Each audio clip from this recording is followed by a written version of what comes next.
اس دنیا میں جنت کی کچھ نشانیاں موجود ہیں، وہ نشانیاں جو ہمیں اس بات کا یقین دلاتی ہیں کہ جنت کوئی خیالی جگہ نہیں بلکہ ایک حقیقی مقام ہے۔ وہ نشانیاں جو دنیا میں ہوتے ہوئے بھی جنت سے جڑی ہوئی ہیں۔ آخر وہ کون سی چیزیں ہیں جو جنت کا حصہ ہوتے ہوئے زمین پر موجود ہیں؟ ان کا راز کیا ہے اور ان سے ہمیں کیا سبق ملتا ہے؟ اگر آپ کو ان سوالوں کے جواب نہیں معلوم تو یہ ویڈیو آخر تک دیکھیں، کیونکہ آج ہم آپ کو ان 3 حیران کن نشانیوں کے بارے میں بتانے والے ہیں جو زمین پر رہتے ہوئے بھی جنت کی گواہی دیتی ہیں۔ وہ نشانیاں یہ ہیں۔ بسم اللہ الرحمن الرحیم۔ السلام علیکم ورحمۃ اللہ۔ محترم ناظرین، دنیا کی حقیقت کو سمجھنا ہر انسان کے لیے ضروری ہے۔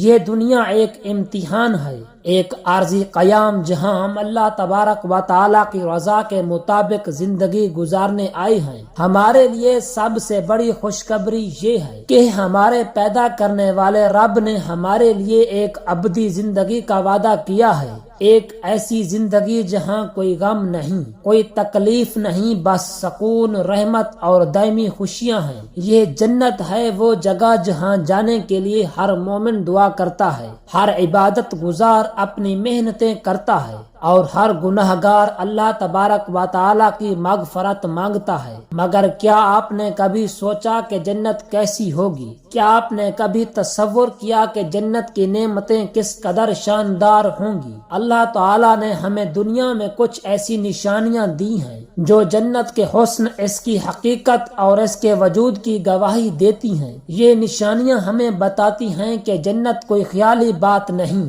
بلکہ ایک ایسا مقام ہے جو حقیقت میں موجود ہے اور جہاں جانے کی کوشش ہر مسلمان کو کرنی چاہیے۔ یہ نشانیاں زمین پر ہماری رہنمائی کے لیے ہیں تاکہ ہم بھٹک نہ جائیں، تاکہ ہم سمجھ سکیں کہ ہمارا اصل گھر جنت ہے۔ ان نشانیوں میں 3 چیزیں خاص طور پر نمایاں ہیں۔ نمبر 1، اجوا کھجور۔ اگر آپ غور کریں تو کھجور کا درخت دنیا میں اپنی ایک الگ پہچان رکھتا ہے۔ یہ درخت صدیوں سے موجود ہے اور اس کا ذکر قرآن مجید اور حدیث پاک میں کئی جگہ ملتا ہے۔ نبی کریم صلی اللہ علیہ وسلم نے کھجور کے درخت کو مومن کے ساتھ تشبیہ دی ہے کیونکہ یہ درخت ہر حال میں فائدہ پہنچاتا ہے۔ رسول اللہ صلی اللہ علیہ وسلم نے فرمایا، مومن کی مثال کھجور کے درخت کی طرح ہے کیونکہ یہ درخت ہر لحاظ سے فائدہ مند ہے۔ یہ درخت ہمیں جنت کی طرف متوجہ کرتا ہے کیونکہ جنت میں بھی کھجور کے درخت ہوں گے، مگر وہاں کے درختوں کی خوبصورتی، ان کے پھلوں کا ذائقہ، ان کی خوشبو اور ان کی برکتیں دنیا سے ہزاروں گنا زیادہ ہوں گی۔ آپ نے غور کیا ہوگا کہ کھجور کا استعمال روزے کی افطاری میں سب سے زیادہ کیا جاتا ہے۔ کیا آپ جانتے ہیں کہ یہ کیا حکمت ہے؟ یہ وہی درخت ہے جس نے حضرت مریم علیہ السلام کو اس وقت سہارا دیا تھا جب وہ حضرت عیسیٰ علیہ السلام کی پیدائش کے وقت درد میں تھی۔ اللہ سبحانہ و تعالی نے ان سے فرمایا کہ وہ کھجور کا درخت ہلائیں اور اس کے پھل کھائیں تاکہ اس میں طاقت اور برکت آئے۔ کھجور ایک ایسا درخت ہے جو صدیوں تک زندہ رہتا ہے، سخت گرمی ہو یا ٹھنڈ اسے فرق نہیں پڑتا۔ یہ درخت ہمیں جنت کی یاد دلاتا ہے جہاں کی نعمتیں ہمیشہ باقی رہنے والی ہیں، جہاں نہ کوئی بیماری ہوگی، نہ کوئی کمزوری، نہ کوئی موت، بلکہ ہر طرف رحمت اور برکت ہوگی۔ نمبر 2، نہر فرات۔ نہر فرات دنیا کے سب سے مقدس نہروں میں سے ایک ہے۔ یہ وہ نہر ہے جس کا ذکر رسول اللہ صلی اللہ علیہ وسلم کی احادیث میں بار بار آیا ہے۔ حدیث مبارکہ میں آتا ہے، فرات جنت کی نہروں میں سے ایک ہے اور اس میں جنت کی برکتیں نازل ہوتی ہیں۔ یہ نہر صدیوں سے بہہ رہی ہے اور لاکھوں انسانوں کے لیے پانی، زراعت اور زندگی کا ذریعہ بنی ہوئی ہے۔ لیکن اس نہر کا ایک راز بھی ہے جس کے بارے میں نبی کریم صلی اللہ علیہ وسلم نے پیش گوئی فرمائی ہے۔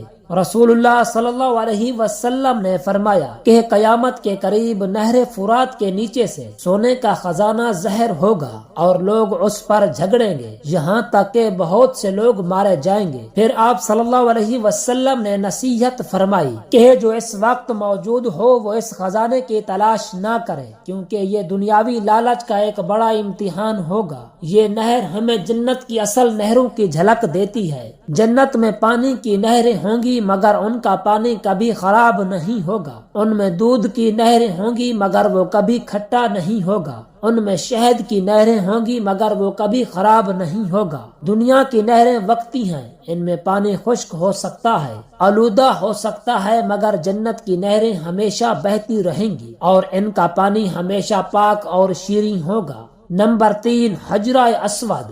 حجرہ اسود وہ مقدس پتھر ہے جو جنت سے زمین پر نازل ہوا۔ یہ وہی پتھر ہے جسے حضرت ابراہیم علیہ السلام اور حضرت اسماعیل علیہ السلام نے خانہ کعبہ کی تعمیر کے دوران نصب کیا تھا۔ نبی کریم صلی اللہ علیہ وسلم نے فرمایا، حجرہ اسود جنت سے آیا اور پہلے دودھ سے زیادہ سفید تھا، مگر انسانوں کے گناہوں نے اسے سیاہ کر دیا۔ یہ پتھر ایک گواہی ہے، ایک ایسی نشانی جو ہمیں جنت کی حقیقت کی یاد دلاتی ہے۔ ہر سال لاکھوں مسلمان حج اور عمرہ کے دوران حجرہ اسود کو بوسہ دینے کی کوشش کرتے ہیں، کیونکہ یہ جنت کا ایک حصہ ہے جو زمین پر موجود ہے۔ قیامت کے دن یہ پتھر گواہی دے گا کہ کن لوگوں نے اسے ایمان اور عقیدت کے ساتھ چوما تھا اور کن لوگوں نے محض رسم کے طور پر اسے دیکھا تھا۔ یہ پتھر ہمیں یاد دلاتا ہے کہ جنت کی نعمتیں کتنی عظیم ہوں گی اور ہمیں اللہ تعالیٰ کی عبادت میں کوتاہی نہیں کرنی چاہیے۔ ان نشانیوں سے ہمیں کیا سیکھنا چاہیے؟ یہ 3 نشانیاں کھجور کا درخت، نہر فرات اور حجرہ اسود اللہ سبحانہ و تعالیٰ کی قدرت کی عظیم دلیلیں ہیں۔ یہ ہمیں بتاتی ہیں کہ جنت ایک حقیقت ہے اور ہمیں اپنی آخرت کی فکر کرنی چاہیے۔ ہمیں چاہیے کہ ہم ان نشانیوں کو دیکھ کر اللہ تبارک و تعالیٰ کی قدرت کو پہچانیں، اس کی نعمتوں کا شکر ادا کریں اور جنت کی طلب میں اپنی زندگی کو نیکی اور تقوی میں گزاریں۔ اللہ تبارک و تعالی ہمیں جنت میں داخل کرے، ہمیں اس کی بہترین نعمتیں عطا فرمائے اور ہمارے گناہوں کو معاف کرے۔ محترم ناظرین، یہ دنیا آزمائش کی جگہ ہے اور ہر شخص کو ایک نہ ایک دن اپنے اعمال کا حساب دینا ہوگا۔ اللہ تعالیٰ نے ہمیں آنکھیں دی ہیں، کان دیے ہیں، دل دیا ہے، کیا ہم نے اس کا صحیح استعمال کیا؟ کیا ہم نے ان چیزوں کو صرف دنیاوی فائدے کے لیے استعمال کیا یا پھر ان کے ذریعے اللہ سبحانہ و تعالیٰ کی رضا بھی طلب کی؟